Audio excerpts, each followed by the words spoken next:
Hello students, welcome back to again our YouTube channel. I hope आप लोगों ने सारे वीडियोस देखे होंगे जो अब तक हम लोग आप लोगों को प्रोवाइड कर रहे हैं। We have completed till 2.4 and now we are going to start our next poem that is 2.5 father returning home, a very beautiful poem written by the Dilip Chitre. Yes, father returning home. Father returning home क्या समझ में आ रहा है? आपके text book में यही diagram दी है कि जब फादर रिटर्निंग होम, जब पापा रिटर्न आते हैं तो पापा कहाँ से रिटर्न आ रहे हैं? जॉब से। तो लेट्स सी, अब हम लोग डिटेल में पढ़ेंगे।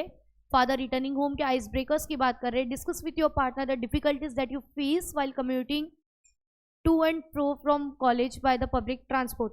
जब आप लोग पब्लिक ट्रांसपोर्ट से, ठीक है, जब आप लोग पब्लिक ट्रांसपोर्ट से क्या करते हो, ट्रैवलिंग करते हो, ओके, तो आप लोग क्या प्रॉब्लम फेस करते हो? किस तरीके की प्रॉब्लम फेस करते हो?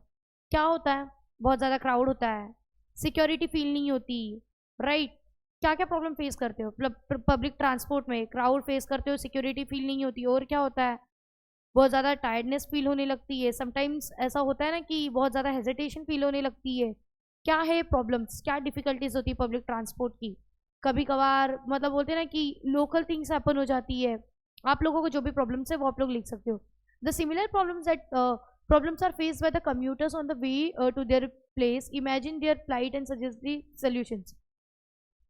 अब सेम प्रॉब्लम अदर कम्यूटर्स भी फेस करते, क्या करोगे? आप उनको सीट दे दोगे, राइट? और क्या करोगे? अगर वो लोग ओल्ड है तो आप लोग उनको सेफली क्लाइम करने में हेल्प कर सकते हो।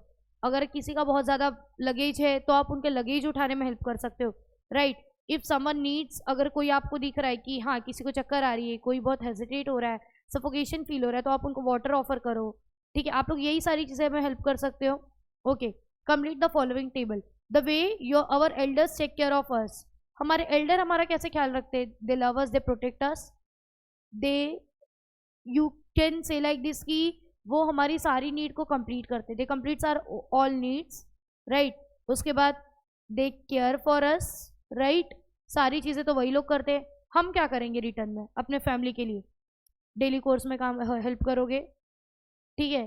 क्या कर सकते हो आप लोग? मम्मी की डेली कोर्स में हेल्प करोगे, कुकिंग में हेल्प कर सकते हो। You can provide them what ever they need, ठीक है? उनके लिए बाहर जाना, उनको जो चीज़ें चाहिए वो चीज़ें ला के देना, आप यही सब कर सकते हो ना।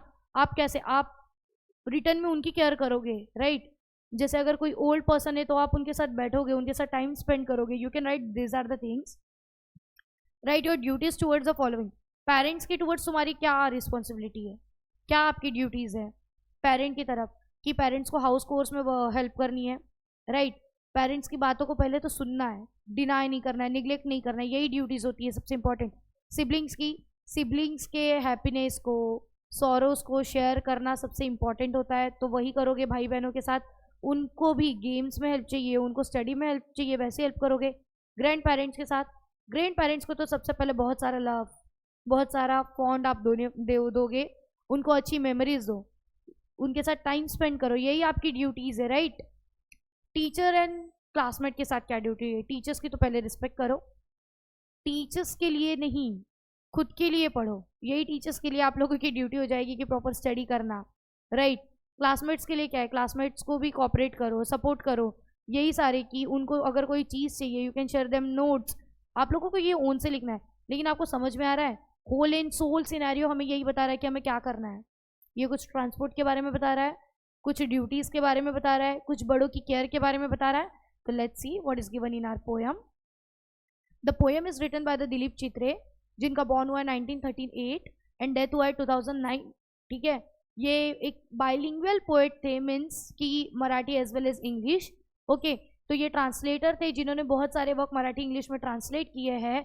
इनकी जो क्रिएटिविटी है वो पेंटिंग में भी है, इन्होंने फिल्म बनाए हैं, फिल्म मेकिंग में भी है। इनका मैगजीन्स के कॉलमिनिस्ट, मतलब मैगजीन्स में भी लिखा करते थे। तो बहुत ज़्यादा ही आप देखोगे कि बहुत ज़्यादा ही वर्सेटाइल क्रिएटिविटी है। इनको प्रेस्टिजियस साहित्य अकादमी अवार्ड मिला है उनके वर्क के लिए, ठीक है? उनकी पोइट्री एज वेल एज उन्होंने जो सेज तुकाराम महाराज का जो अभंग है, वो उन्होंने स्पिरिचुअल पोएम जो है संत तुकाराम की, वो उन्होंने क्या की थी? ट्रांसलेट की थी। He had started translation of the literally work of saints in Marathi at the age of 16, ठीक है? तो इन्होंने बोलते ना कि लिटरेरी वर्क स्टार्ट किया था संतों का, वो 16 एज में स्टार्ट किया था। exile, alienation, self disintegration and death are observed to be the major themes of his work. ज़्यादा ज़्यादा वो exhalation के बारे में, self alienation क्या है, वही अकेलापन, फ्रस्ट्रेट होना, डिसइंटीग्रेशन एंड डेथ, अगर देखोगे कि बोलते ना कि एक निगेटिविटी, डेथ, इन सब के बारे में ही ज़्यादा उनकी पोएम की थीम होती है। बट हमें तो इस पोएम से लेना देना है। ये जो पोएम है ये ट्रैवलिंग इन अ केज से ली गई है, ठीक है। ये एक पोर्ट्रेट ड्रॉ करती है पोएम हमारे सामने सबर्बन कम्यूटर्स का, शहर में रहने वालों का। It depicts his dull, monotonous, exhausting and equally pitiable daily routine. अगर आप पढ़ोगे तो यहाँ पे एक फादर है, फादर का कैसा एकदम डल सा, मोनोटोनस, रोज वही रूटीन, एकदम एग्जॉस्टिंग, बोलते ना कि एकदम पिटिएबल, एकदम दया खाऊ नेचर, मतलब बोलते ना कि एकदम वही बेचारी वाली लाइफ हो गई है, डेली रूटीन हो गया है। तो ये कैसे उनके अंदर, मतलब घर में भी कैसे वो एक सेल्फ अलाइनेशन, मतलब अकेलेपन की जिंदगी जीते हैं। मतलब वो कैसे स्टेल फूड खाना, मतलब बासी खाना खाना, लैक ऑफ शेयरिंग, उनके बच्चे उनके साथ बातें शेयर नहीं करते, उनके बच्चे उनके साथ जॉयज एंड सॉरोज शेयर नहीं करते हार्डवर्किंग फादर के साथ। तो ये सारी उनके अंदर सॉलिट्यूडनेस, एक अकेलापन आ गया है। तो ये जो लोनलीनेस है ये काफ़ी उनके लिए पेनफुल है। यही सिंबल उन्होंने दिया है कि एक पर्सन जो अपने घर में रह के भी आइसोलेटेड, मतलब बोलते हैं ना कि उनको बाकी की दुनिया से लेना देना नहीं है, घर पे रह के भी वो अकेलापन है, आइसोलेशन है, वो यही इस पोएम में आपको देखने को मिलेगा। पोएम बहुत अच्छी है, छोटी सी आपको समझ में आ जाएगी। Father returning home.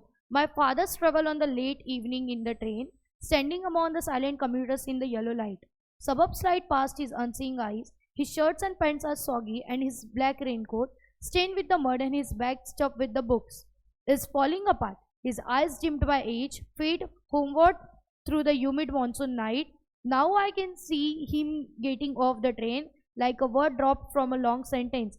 He hurries across the length of the grey platform, crosses the railway line, enters the lane. His chappals are sticky with mud, but he hurries onward. Home again, I see him drinking with tea, eating stale chapati, reading book. He goes into the toilet to contemplate man's estrangement from a man-made world. Coming out, he trembles at the sink, the cold water running over his brown hands, a few droplets clinging to the graying hair on his breast. His sullen children have often refused to share jokes and secrets with him. He will now go to sleep listening to the static on the radio, dreaming of his ancestors and grandchildren, thinking of nomads entering a subcontinent through a narrow pass. Dilip Chitre. कुछ नहीं, poem बहुत easy से समझो। My father travels on a late evening train. अब उनके पापा जो है वो जॉब से कब रिटर्न आते हैं, शाम के वक्त लेट इवनिंग ट्रेन में आते हैं। Okay. Standing among the silent commuters in the yellow light. अगर पहले के लोकल ट्रेन देखोगे तो उनमें येलो लाइट्स जलती थी। तो उन्होंने वही बोला कि वो बाकी के जो कम्यूटर्स होते हैं, बाकी के जो ट्रैवलिंग करने वाले लोग हैं, उन्होंने वो एकदम साइलेंटली आते हैं। सबब slides past is unseen eyes. आजू बाजू से जो शहर का नज़ारा है वो उनके आजू बाजू से गुजर रहा है, लेकिन उनको कुछ भी दिखता नहीं है, वो ये सब चीज़ें नहीं देखते। His shirt and pants are soggy and his black raincoat stained with mud and his bag stuffed with books is falling apart. वो बता रहे, डिस्क्रिप्शन दे रहे उनके डैडी का कि उनके जो शर्ट है, पैंट्स है, वो थोड़े से गीले हो गए, सॉगी हो गए हैं। उनका जो ब्लैक रेनकोट है उस पर थोड़ा सा कीचड़ लगा है, मड लगा हुआ है, स्टैंड विद मड। उनकी जो बैग है उसमें बुक्स भरे हुए हैं, ठीक है, ये सारी चीज़ें। और उसके अलावा उनका बाकी कहीं पे भी ध्यान नहीं है। His eyes dimmed by the age, fade homeward through the humid monsoon night. उनकी जो आंखें हैं वो एज की वजह से थोड़ी सी डीम हो गई है, कमज़ोर हो गई है। और मतलब बोलते हैं ना कि अब वो बस घर की तरफ आ रहे हैं। ये मॉनसून नाइट का सीन है। Now I can see him getting off the train like a word drop from a long sentence. वो कहते कि अब मैं देख सकता हूँ। वो डिस्क्रिप्शन दे रही कि मेरे पापा भीड़ भाड़ में आते हैं, उनको किसी से लेना देना नहीं है, उनका ये लुक है। अब वो बोलते कि अब वो ट्रेन से उतरते हैं, ठीक है, जैसे अब लोकल ट्रेन की गर्दी, तो वो डिस्क्राइब करेगी जैसे बड़े से लॉन्ग सेंटेंस में से एक आध वर्ड बाहर निकले, वैसे ही उनके पापा इतने सारे लोगों में से, इतने सारे कम्यूटर्स में से उतरते हैं। He hurries across the length of the grey platform. फटाफट वो लोकल ट्रेन के ग्रे प्लेटफॉर्म पे चलते हैं। Okay. Crosses the railway line and enters the lane. Railway line को क्रॉस करके वो लेन में, वो जो इलाका है, जो रास्ता है, वहाँ पे आ जाते। This chappal are sticky with mud but he hurries onwards. वो बता रहे कि उनके पापा की जो चप्पल है, जो वो पहनते सैंडल, वो भी पूरी मड से स्टिकी हो गई है, लेकिन उनको वो कीचड़ लगा है, वो फिसल जाएंगे, उनको कुछ भी लेना देना नहीं है, उनको घर आने की घाई होती है, तो वो फटाफट आगे आते।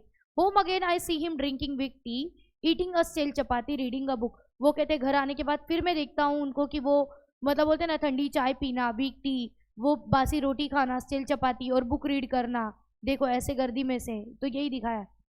ही goes into the toilet to contemplate. Even तो उनके जो फादर है बेटा, वो बोलते ना कि डीपली थिंकिंग भी घर में नहीं कर पाते, जब वो टॉयलेट में जाते तब वो डीप थिंकिंग करते, कंटेम्पलेट करते, deep thinking. Man's estrangement from the man world, मतलब बोलते ना कि मेंस एस्ट्रेंजमेंट, एस्ट्रेंजमेंट मीन्स एलाइनेशन, जो अकेलापन है।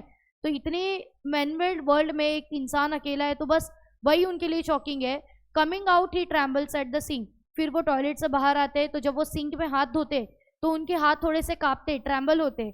The cold water running over his brown hands, और जब हाथों को, जब वो बेसिन के नीचे हैंड वॉश करते तो वो ठंडा पानी उनके हाथों पर से जा रहा है, उन्होंने वही डिस्क्राइब किया।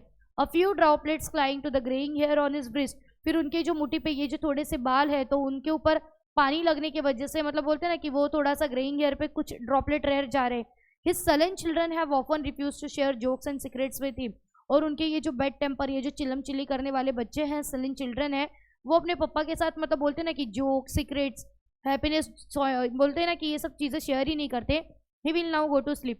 अब ये जो फादर है, घर आने के बाद चाय स्टील चपाती खाए, फ्रेश हो गए, ठीक है, हैंड वॉश कर लिया, अब वो क्या करेंगे, जाके सो जाएंगे। Listening to the static on the radio, अब वो वही अपना रोज का गाना सुनने वाले रेडियो पे।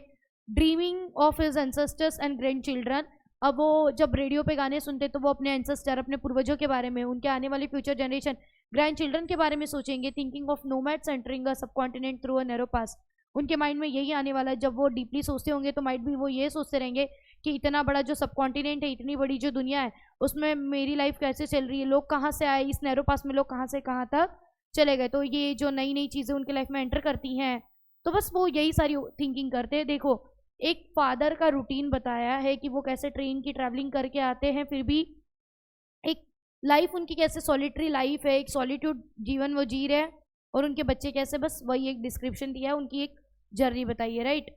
Difficult space by the father in the poem, आपको यही सारे क्वेश्चंस आते हैं, बहुत इजी इजी।